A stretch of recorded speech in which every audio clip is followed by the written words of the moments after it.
ধর্মটাকে উজ্জীবিত করেছে, আমার ধর্মটাকে আরো সামনের দিকে এগিয়ে নিয়েছে। এটাই আমাদের সবচেয়ে বড় পাওয়া।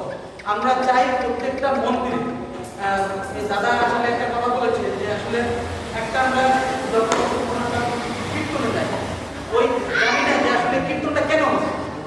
এই যে আমরা যে শোনাম মন্ত্রী সত্য, এই শোনাম মন্ত্রী সত্য কি, এই বিষয়টাই আমরা জানি না। এখন এইটা আমাদের আগে জানতে হবে বিষয়টা কি, তারপর কিন্তু ওটার রস আমরা পাবো। আমরা যদি দ্রুত কীর্তন করি, অনেকেই আমি বন্ধুরা যখন আমি ভিডিও লাইভ করি তখন অনেকে বলে যে ব্যাঙের মতো লাফাতে ধর্ম হয়ে থাকে। আরে ভাই, যে যদি আমার ধর্ম সম্পর্কে বা যে হরিবল এইটার অর্থটা যদি সে জানতো বা এটার তাৎপর্য যদি বুঝতো, তাহলে সেই কথাটা বলতো।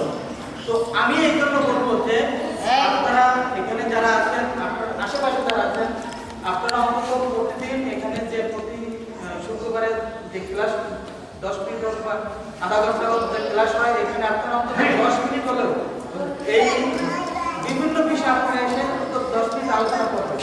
এখানে পুশ করতে পারেন, এদের রেস্ট দিতে পারেন, টিকে যাবেন। আপনি মারা যাবেন, পরবর্তীতে ওই জিনিসটা ওখানে বিভিন্ন হয়ে যাবে। আপনি যদি এদেরকে যদি শিখিয়ে যান, তাহলে পরে দেখা যাবে যে ওরা বংশ পরম্পরায় এটা শিখতে শিখতে এটা কিন্তু প্রচলন থাকবে।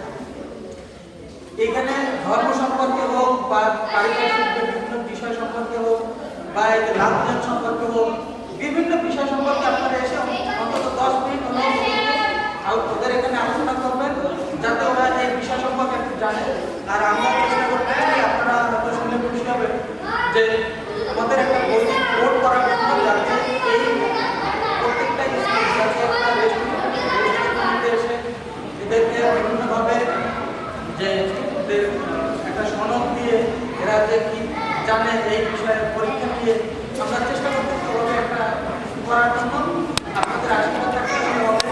তো এখানে আপনারা যারা আছেন, আপনারা মাধ্যমিক যারা আছেন, এখানে বাবার যে মারা ছেলে মেয়েদেরকে বেশ কিছু শিখতে পারে।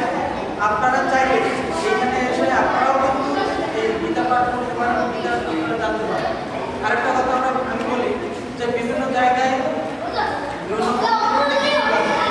আসলে এই মন্দিরভিত্তিক স্কুলে অনেক অনেক জায়গা আছে যে যখন এদের কয়েকটা ক্যাটাগরিতে ভাগ আছে, যে পঞ্চম শ্রেণী পর্যন্ত যারা পড়াশোনা করে তারা এখানে পড়তে পারে, আবার ওইখানে পঞ্চম শ্রেণীর পরে তারা এখানে। তো এই জন্য অনেক জায়গা হয় কি, অনেক জায়গায় যেরকম পঞ্চম শ্রেণীর লোক নাই, ওই জায়গাটা বন্ধ হয়ে গেছে। ওইখানে দশম শ্রেণীর লোক নাই, বন্ধ হয়ে গেছে।